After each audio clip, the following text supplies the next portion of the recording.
Yeah, I don't get angry, so I don't fight, and it doesn't happen for me.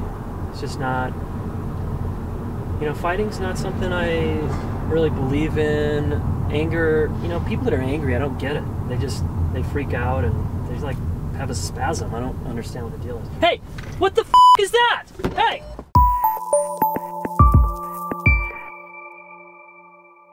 Hey, what's up? Jayson Gaddis here with Empowering Relationships, episode 3. So today I want to talk about why it's really important to learn how to fight in your long-term relationship or marriage, and why not learning how to fight and not fighting at all and having this veneer of not fighting is killing and hurting your relationship. All right, so I'm going to use myself as an example. So before I met my now wife, I dated many women consecutively, all very short term, 2 to 6 months, because I was so jammed up and incapable of intimacy. But I had this mantra that I carried around, this flag that I carried around that said, I don't fight. I don't fight. And we don't fight. And if there's any sign of fighting, what would I do? Squash, squash. Hey, everything's okay. We're okay.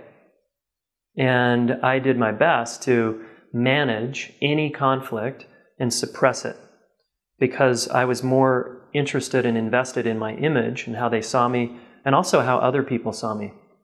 I really cared about what people thought of me. So I was under the impression that if you fight in your relationship, that's bad, and there's something wrong with you.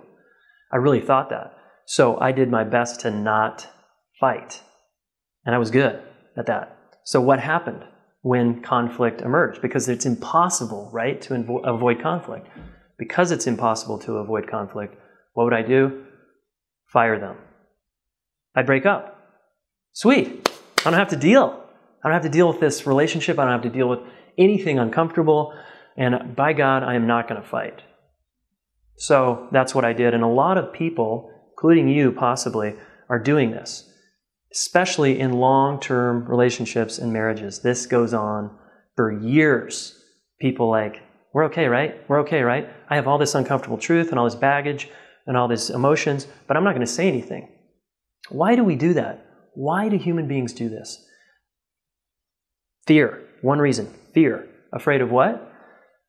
Afraid that you're going to get upset. If you and I are in a marriage and we don't fight, and I have a ton to say, but I'm not saying it.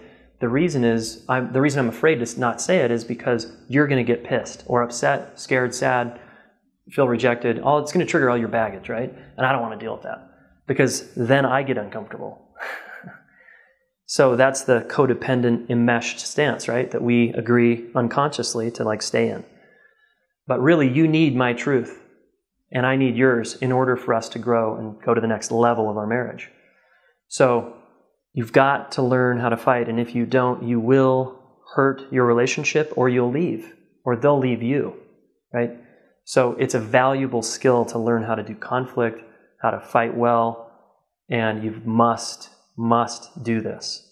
And trust that the other person needs your truth. They can handle it. It's going to be okay. Yes, they're going to react. I guarantee you it's impossible to say stuff, especially really hard material, without them getting upset. Impossible. So stop playing that game. You don't need to play that game anymore. Assume that they're going to react a lot, and your job is to get more and more okay with that and understand their reaction. Like, hey, honey, wow, you're really pissed. Why are you so upset? Right? So then a new set of skills can come online where you learn to understand their reactivity, their freak out, and your own freak out, because they're going to react, and then guess who's going to react next? Me. All my baggage is going to start to come up. And I want that if I want to grow and deal with that. Okay, so you got a choice. Learn how to fight, or do the veneer thing, the mask, pretend everything's fine, and watch your relationship slowly die over time. Your choice. All right, thanks for being with me here on Empowering Relationships, and we'll see you next time.